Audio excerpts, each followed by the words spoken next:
What's happening to our bodies during menstruation? That's what women and girls want to know. What is happening?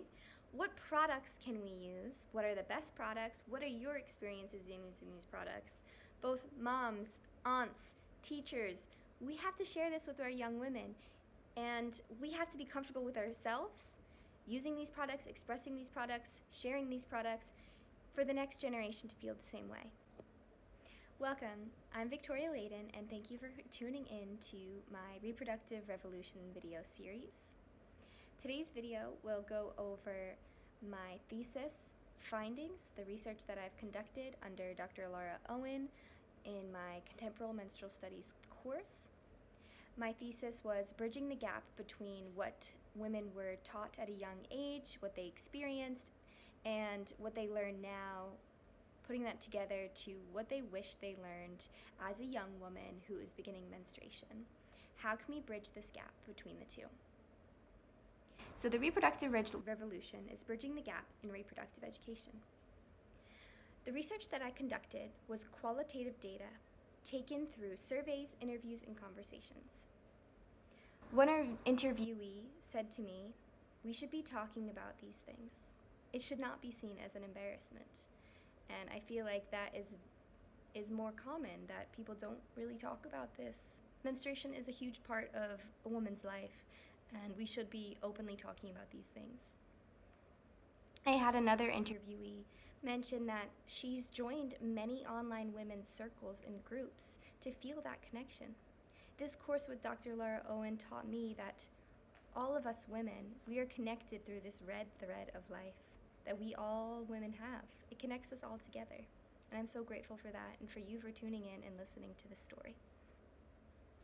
Some of the questions that I was asking was, what was your experience, your first menstruation? What were you taught? Were you taught before you started menstruating? Did you learn after you began menstruating? And then what did you yourself learn on your own time?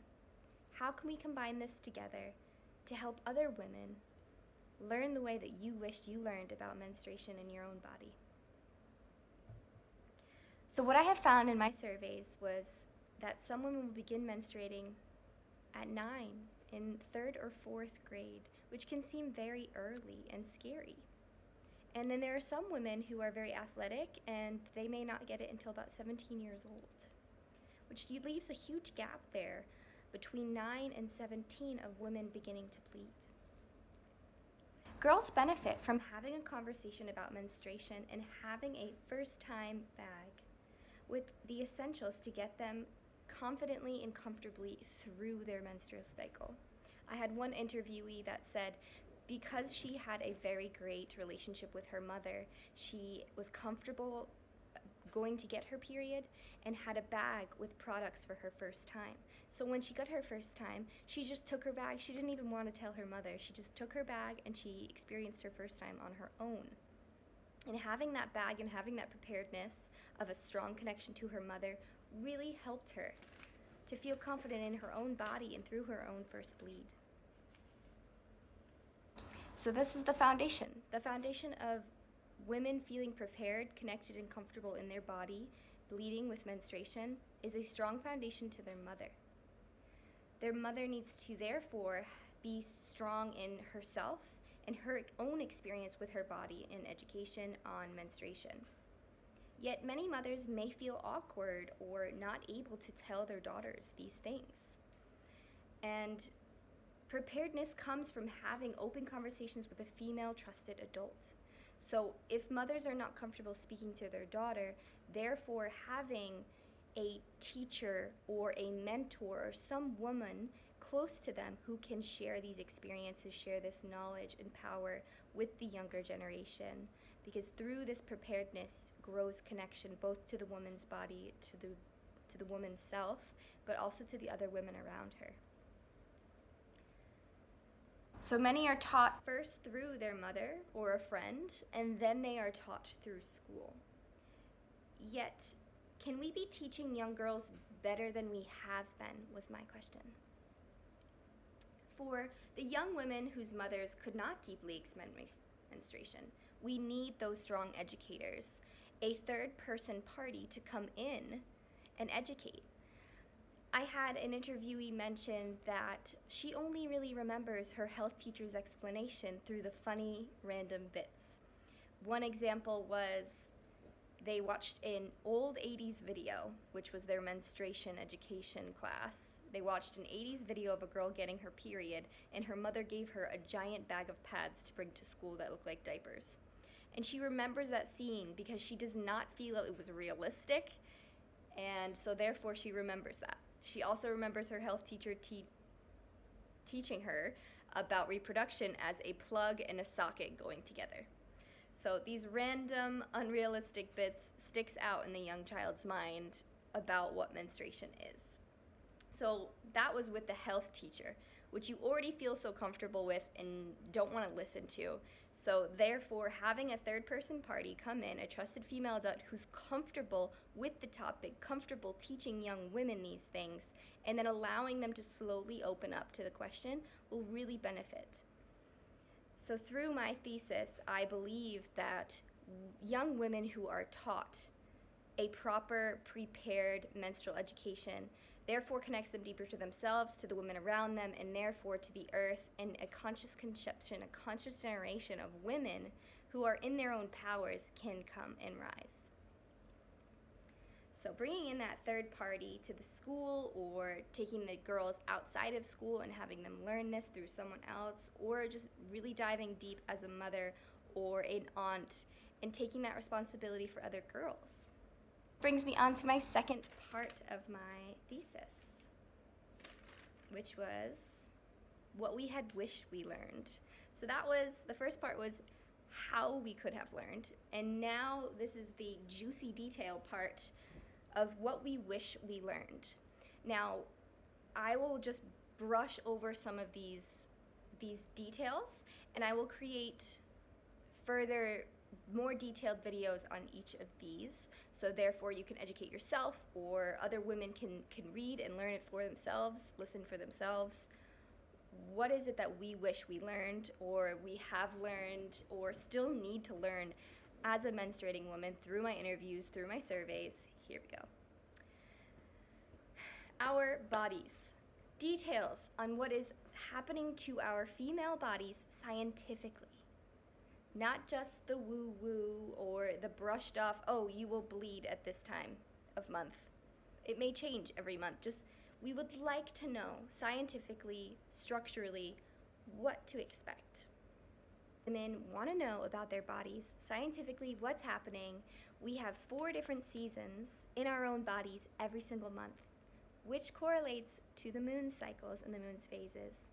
So learning your own scientific fluctuations in both hormones, as well as what your physical body is moving, your cervix is moving, your different hormones are going up and down, and how that's working and fitting together. This leads into fertility awareness. Many women are shocked to find out that there is a very short window for this fertility, and we wish we have learned this. We wish we knew this at a younger age, that we can track our cycles from day 1 of bleed until our next bleed, and we know what our mood is going to be, what days we're going to be feeling certain things, and what days we really need to abstain from sex in order to avoid pregnancy. This is something most women are just starting to learn now, or may not have learned at all. This moves into products.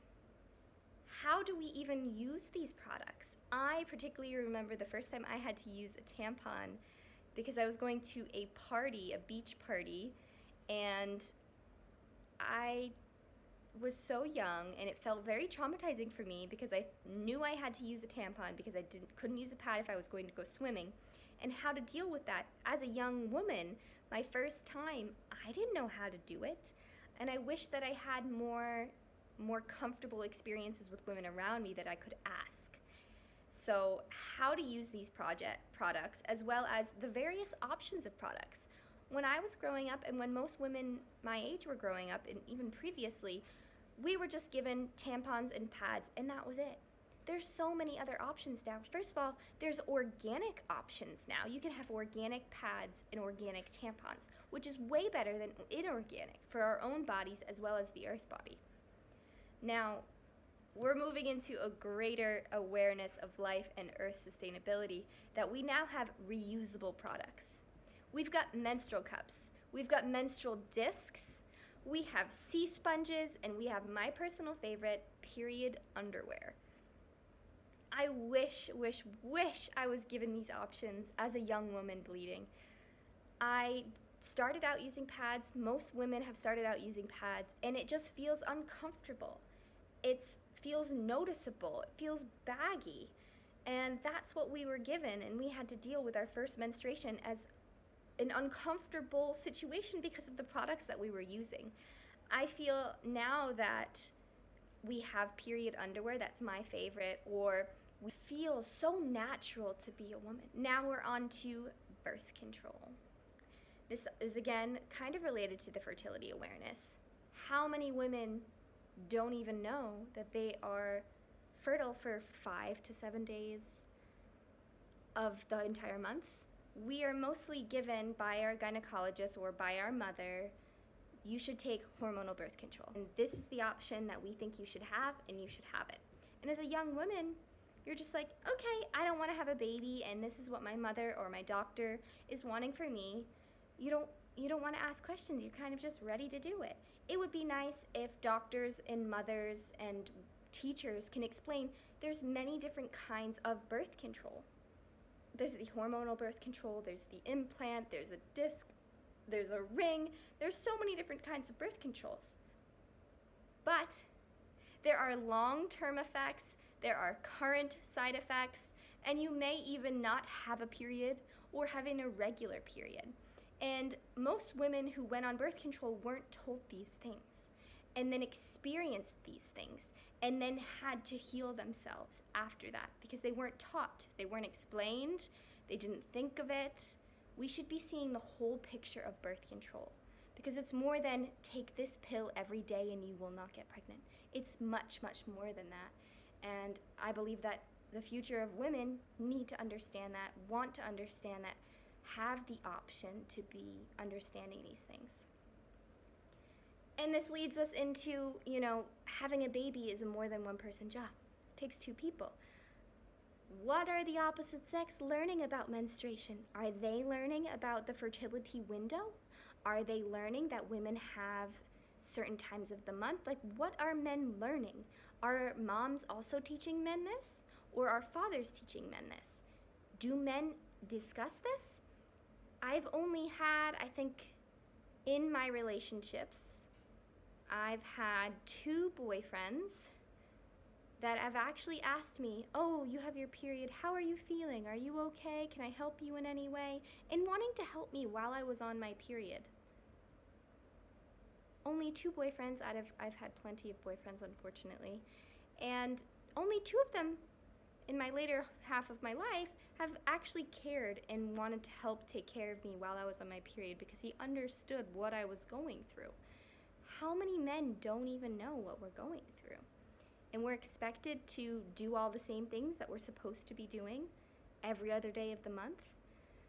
This time of bleed is very different than the middle of our cycle. We don't have the same energy, we don't have the same digestion, we don't have the same emotions. So both women and men need to be taught these things so that we can co-create together and live a better life together. All right, and this comes down to the last bit of what I would like future women to know. The correlation of the woman's menstrual cycle to the moon cycle. A woman's menstrual cycle is about 28 to 32 days, and the same with the moon cycle. The moon has 4 different phases, 4 different weeks, from new to full moon, and so does a woman. Why aren't women also taught that? That we are riding these waves of energy with the moon. Something I would love more women to know and to experience and to just look at and explore.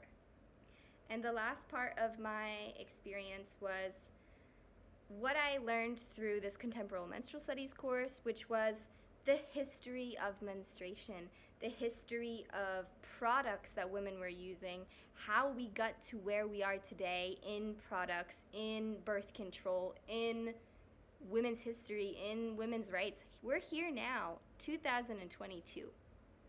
But it has taken a long time to get to all the products, and to think that it's only really been a little over 100 years of having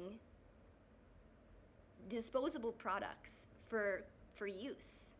And to take this course and to learn the history of menstruation, the history of women in this way, of our own ancestors and what they were doing for their periods, how they experienced their periods, how people around the world experienced their periods, how tribes experience their periods, and how women around the world right now are still suffering because of the cultural stigmas of menstruation.